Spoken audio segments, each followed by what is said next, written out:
वरळीमध्ये मनसे विरुद्ध आदित्य ठाकरे असा संघर्ष सुरू झालेला आहे। आदित्य ठाकरेंच्या विरोधामध्ये मनसेने पोस्टरबाजी केली। ओएसिस फर्टिलिटीच्या तज्ञांनी आयव्हीएफ उपचार पद्धतीद्वारे 1 लाखांहून अधिक जोडप्यांना मातृत्व प्राप्तीचा आनंद दिला आहे। मोफत अपॉइंटमेंट बुक करण्यासाठी आजच संपर्क साधा। आणि त्यात आदित्य ठाकरेंना विधानसभेमध्ये पराभूत करण्याची भाषा आहे।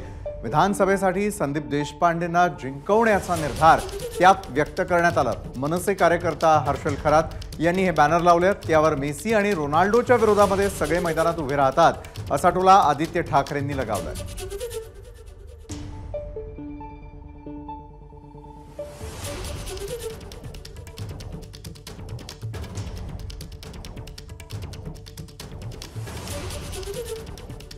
काही पक्ष सुपारी घेण्यातले पक्ष आहेत, त्यांच्याकडे आम्ही जास्त लक्ष देत नाही, पण नक्कीच सगळ्यांनी तिथे लक्ष घालावं, कारण मेसी आणि रोनाल्डोच्याच विरुद्ध सगळे उतरतात, बाकी कोणाच्या विरुद्ध उतरत नाहीत। डर अच्छा आहे, एवढे लोक मला घाबरतात, चांगली गोष्ट आहे। एबीपी माझा, उघडा डोळे बघा नीट।